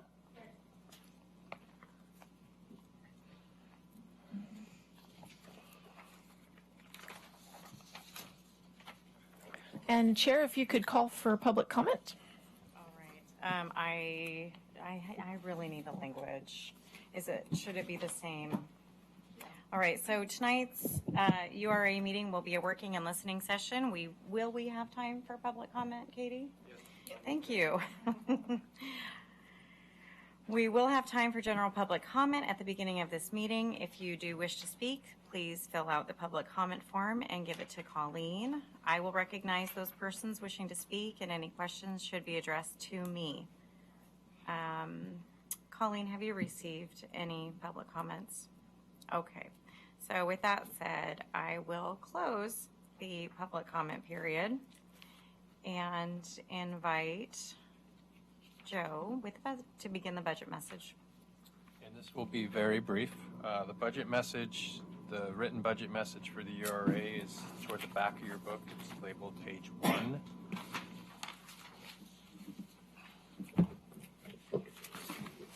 Two-page budget message. Essentially, I believe everyone knows the URA is on a timeline to be closed over the foreseeable future. We're basically paying debt service. There are no projects identified for next year's URA budget. A portion of my salary and Julia's salary is paid for by the URA. So those are the expenses that you see if you're wondering about the personnel services.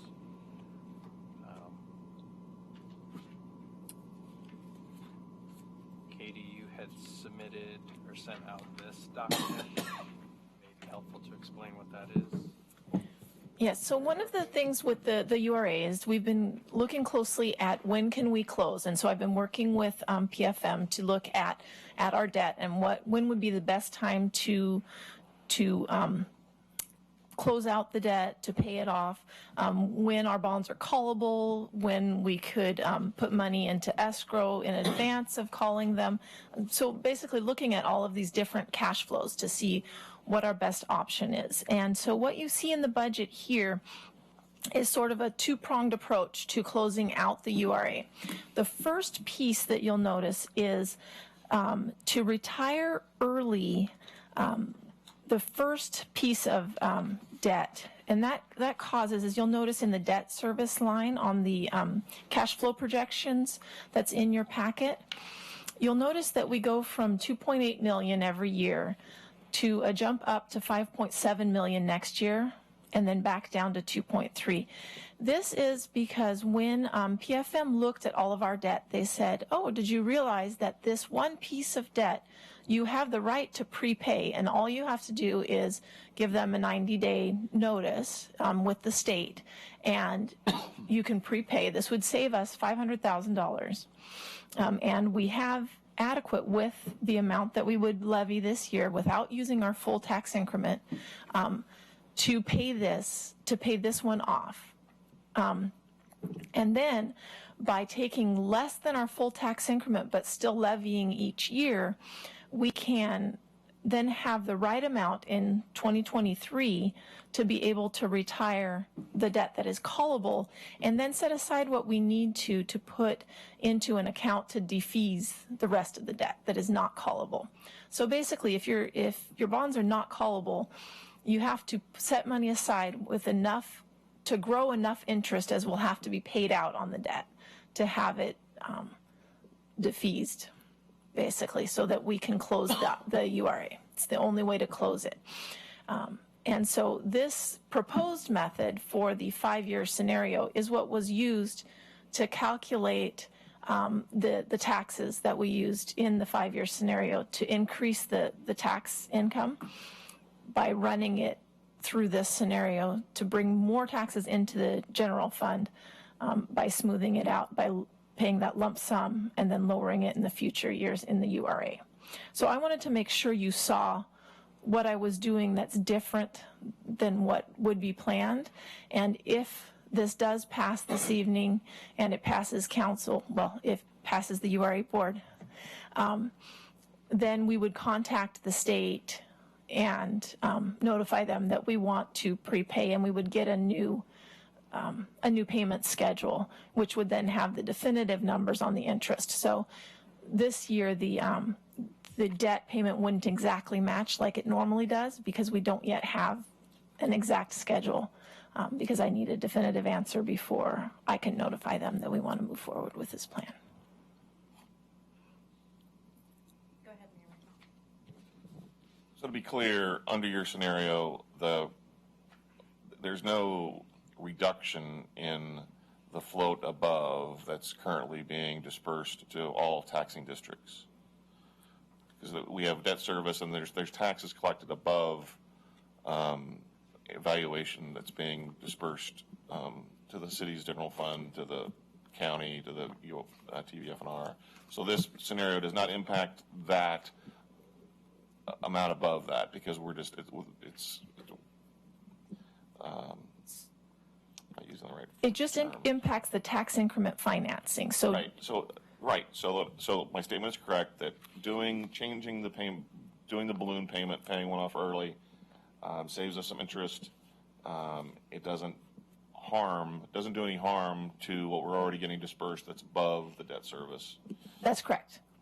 That's the important thing. Yes. And I knew that was the case. I was just reiterating Yes. it. Can I ask that a different way, just to make sure I understand it? So in terms of what all the districts around us are paying, paying that's getting diverted to this, by doing this treatment, we're not changing that in these future years until it runs in the out. future years, the other districts will get slightly more, just like we are getting more. And we will have to pay back less because if we continue to take the full amount of the tax increment financing in 2023, we will have to pay back a significant amount. And by doing this, we won't have to pay back all that money. And We'd prefer to not have a whole bunch of money sitting in our pockets. Perfect. And that's why you've got the taxes going from 3.3 down to 2.6. That's correct. And what's the impact on the general fund in the 2021? That was built into the 5-year. Oh, it's already built in. It's built into the 5-year plan. It was not viable without it. Just curious, how much was that on an annual basis?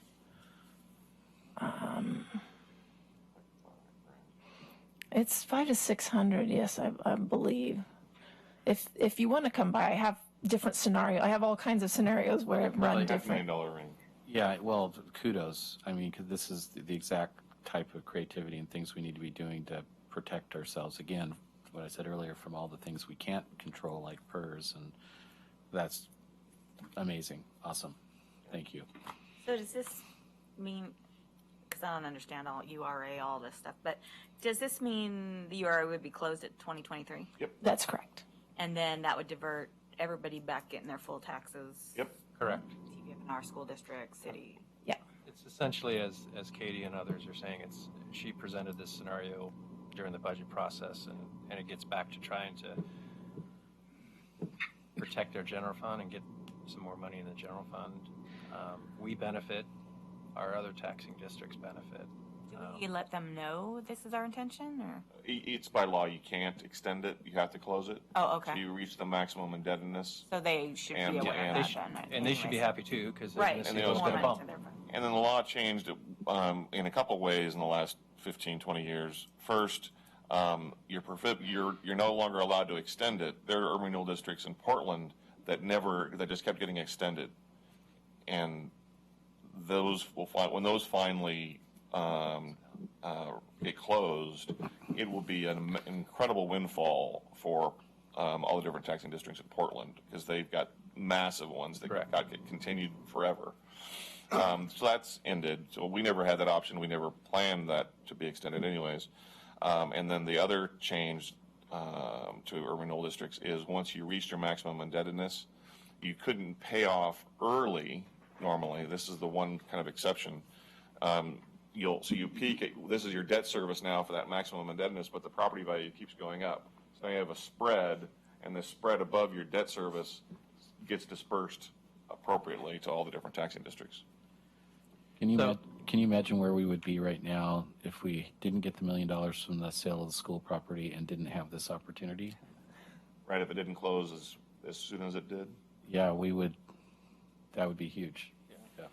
So when Katie brought this to me, and I appreciate what Councilor Rosner said, I thought it was a creative way of looking at things. Really looking. I was told for most of my tenure here that we couldn't close any of this debt early, and through some work with our consultants, we discovered that no, that's the case. So I wanted to make sure that the URA board understood we were doing this. And I'm glad to hear that at least the folks that have spoken feel it's the right thing to do. So we're going to have to find more of this kind of trickery over the next 5 years. Yeah, I was going to ask, was it a couple years ago you did some refinancing? Probably that was in the poor water choice of fund. words. Yeah. In the water, okay. Yeah. So there's one other piece that I do want to point out, and that is that there is no sale of land included in this budget. And for right now, we've pretty much reached maximum indebtedness, which means that we can't budget for any projects right now. However, with the sale of land, that sale of land goes against your maximum indebtedness, and then that can be spent. That would be brought forward as a supplemental budget, and the two would offset each other. So the funds from the sale of land could then be used to do something else. Or they could be used to pay down the debt. But I'm just saying, when that scenario presents itself, we will deal with that separately. So it's not that we forgot about it. It's just that it's not included in here, and it will be addressed when the time comes. It's not money until you sign papers at the brokerage firm. Right. Correct. Yeah. Yes.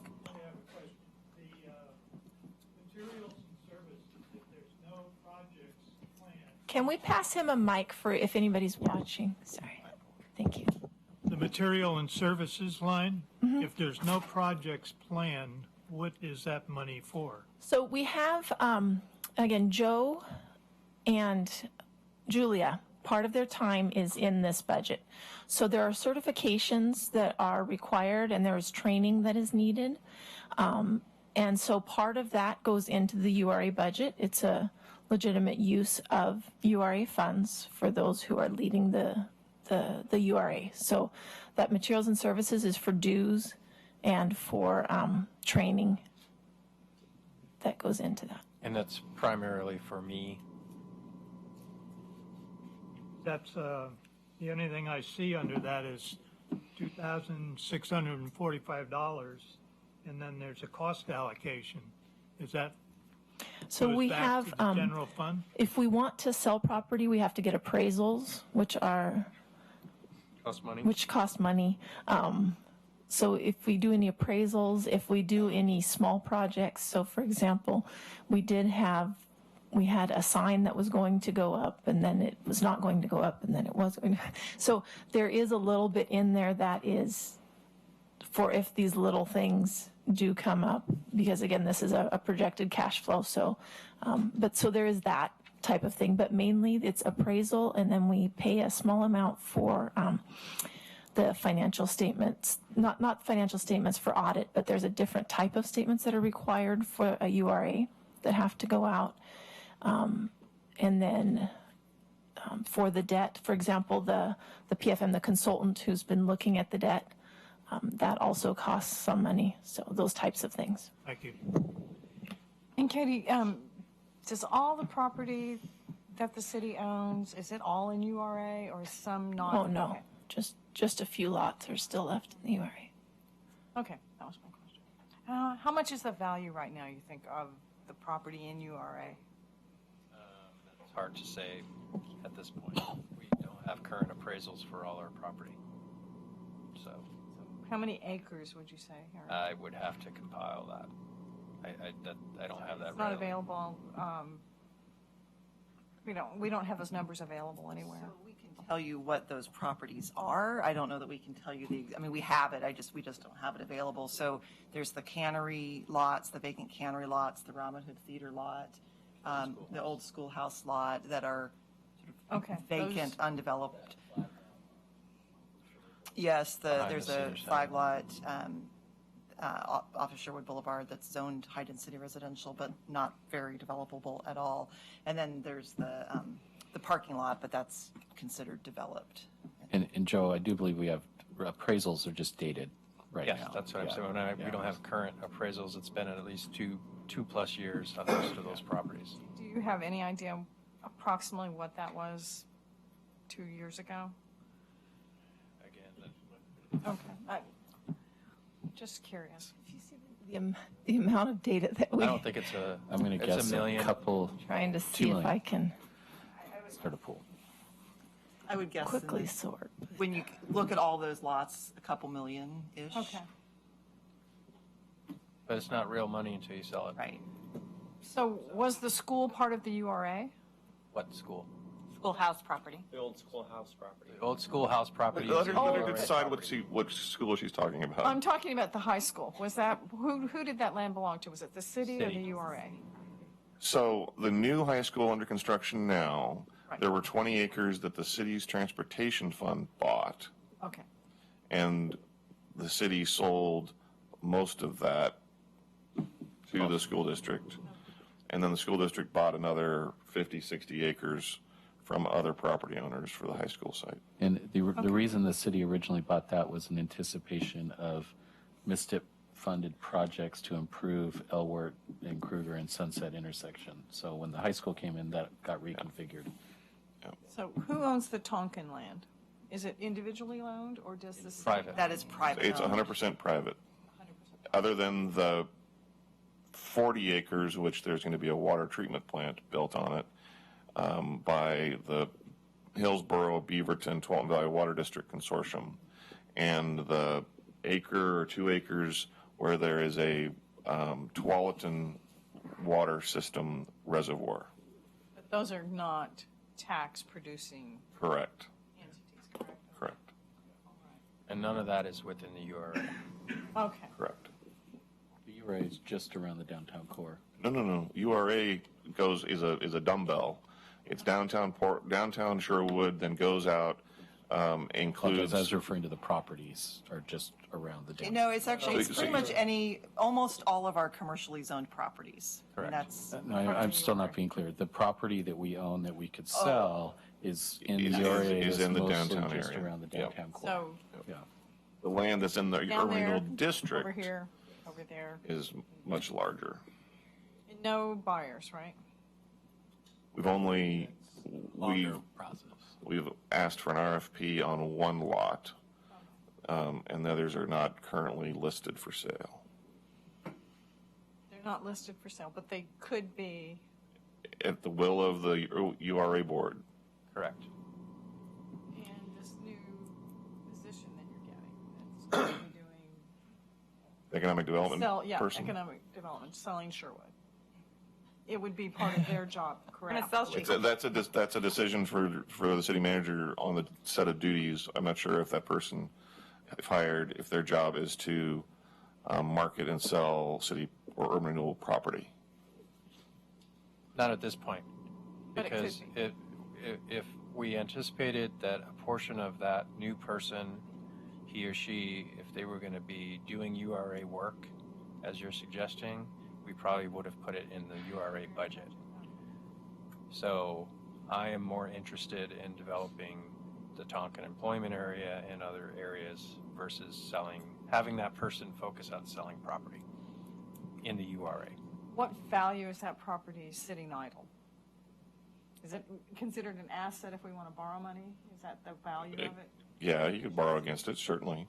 You could borrow against assets that the city owns, or the urban renewal district I'm just owns. wondering what the value is to not market it and get it sold. Well, again, I think that would require an appraisal. I think what you're saying is. Dollar amount. I'm saying, is there a value in letting that land sit? What's the idle? purpose? Why do we let it sit there? Exactly. That's a long discussion and one that is appropriate for outside of the budget committee. If you want to come chat with me sometime, we can have a discussion on that. It's pretty broad and it definitely goes outside of what we're doing here tonight. But if you want to come chat sometime, I'll be happy to talk with you. I'm just curious about the value of it sitting idle.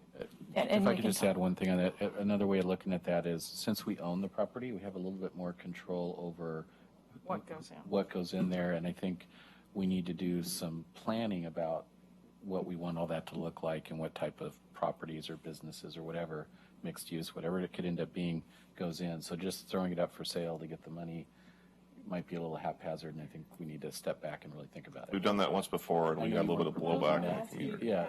I'm just asking you to look at the value of it sitting idle.